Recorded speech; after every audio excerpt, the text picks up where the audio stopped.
Countless research shows that moms need a support system to thrive. Ironically, mom life does not provide the convenience for socializing. We don't set our schedule, we are already talked out and overstimulated, and we cancel on people all the time. Cold and flu season, anyone else? You just need to start staying consistent with these 3 steps to find and keep your people. Hi, my name is Tian. In my videos, I share thoughts and tips on intentional motherhood and how that integrates with my faith. Now, the 3 steps are to be seen, to start small, and to follow up. There's also a bonus point in the end. It's one of the most essential part of a young mother's friendship that most of us are missing. So trust me, you're gonna want to stick around for that.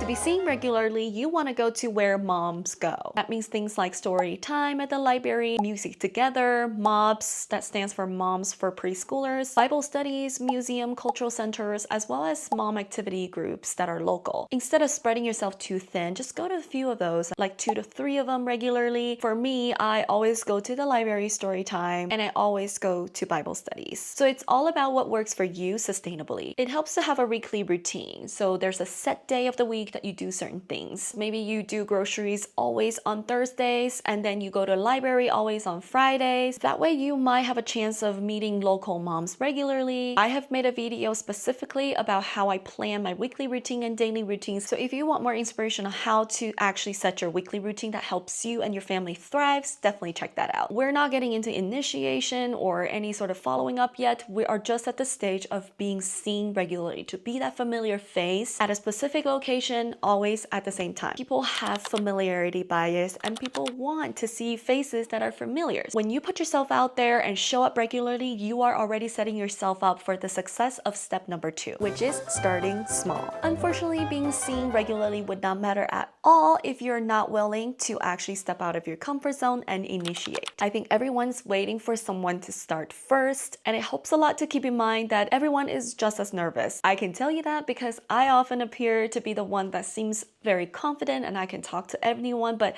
in fact, I am very nervous deep down, always. There's always a lot of thought processes that go into how do I actually start talking to her? Would that sound weird? As a counter example, I go to church every Sunday and there are other moms there, but if we don't actually make the effort to invest in each other intentionally and to see each other outside of regular church time, we don't actually have a genuine friendship. An essential tool for initiating connections is small talk. Look, I've really got to learn to like small talks because naturally, I don't love it. I love deep connections. I like deep conversations. Honestly, if it's up to me, I just want to jump straight into the deep stuff. However, not everyone is comfortable about that. So we have to assume a baseline that makes everyone or most of us comfortable. A very simple way to start practicing the art of small talks is to have a few topics that you can always pull out of your toolbox. For the longest period of time since I moved to where I live right now, I used all-terrain stroller as a conversation starter. Almost every family owns an all-terrain stroller, and when I first moved here, I did not have an all-terrain stroller, so I like to ask mom almost every time I see someone pushing a all-terrain stroller, hey, what do you think about your stroller? I'm looking for one. Another staple topic that emerged as time goes by is totally unplanned, because my kids go to library story time, and when the librarian is reading a story, they like to crawl around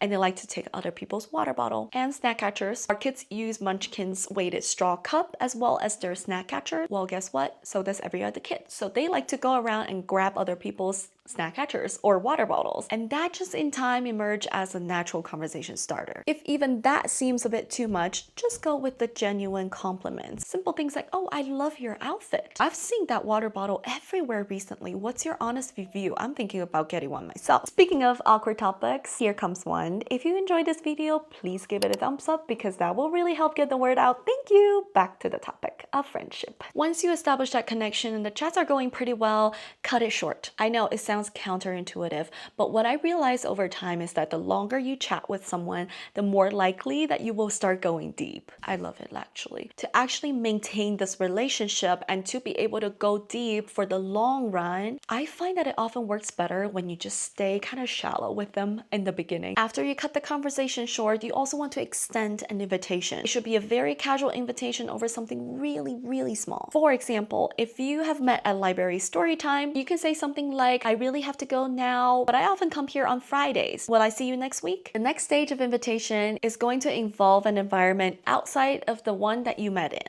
Invite them to meet somewhere that's less intimidating. Somewhere public is better than home, because I found that as much as I appear to be more welcoming when I invite people into my home, they actually feel a lot more intimidating. Somewhere public is better than home, because I found that when you're in that open area in a public space, everything just feels a little more diluted. And simple distracting elements around us can actually help steer some awkward conversation into something else. Invite your mom friends to do something less intimidating, like a stroller walk in the park instead of sitting down at a coffee shop, because they might have a child who does not like to sit inside, and it's going to be very awkward if they make a scene. Grocery shopping together is a great way to hang out while getting chores done. That way they don't even have to set time aside to hang out with you. Another intuitive way is to invite someone to meet half an hour earlier before the start of an event. For example, if library story time starts at 10 o'clock, I would ask a mom if they're willing to meet at 9:30 at the library. So it's asking them to build social time on top of an existing commitment. And of course, if anyone initiates with you, please lean in. It might have taken them 10 minutes contemplating how to start a conversation with you. The most difficult part of these 3 steps is probably following up, because it takes a lot to stay consistent. I think it's important to be consistent and disciplined about friendship and building intentional relationships, because we need it. At the end of the day, it's good for our soul.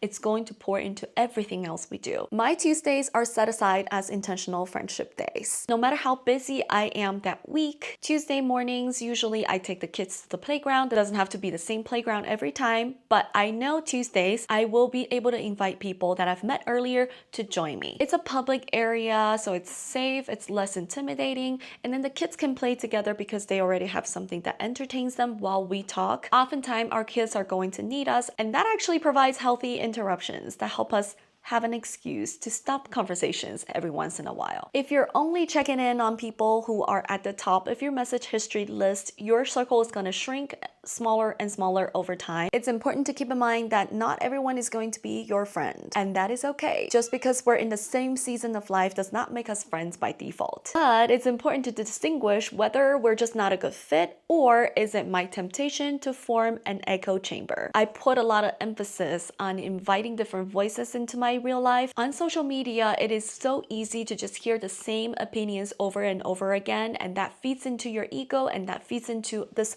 bubble that you almost created for yourself. But you can never replace the organic diversity in real life relationships. So in my friend groups, there are Christians, there are non-Christians, there are people from all parts of a political spectrum, or people that have been raised in completely different cultures, because I want to be challenged and I want to know how to love different people like Jesus does. To have healthy friendships and relationship, we need to be aware of both receiving as well as giving. If we come in just with a consumer mindset, that's not going to work. People know if you genuinely care for them. And I have to personally walk through that process of praying for God to give me more love and give me more grace for people. God, what do you see in her? And what do you love about her? And that helps me lean into the heart of God and minister to people, to give what He has lavished upon us. With some moms, I receive more than I give. With others, I give more than I receive, whether that's emotional, spiritual, or practical. The bonus point that I mentioned at the beginning of the video is the fact that we actually need mom mentors. The holistic approach to a mom's friendship is to have a diversity of age. You need peer moms as much as you need mentor moms. You need people who are in the thick with you, who know exactly what you're talking about because they lived it this morning as well. But you also need mentor moms who have been through the thick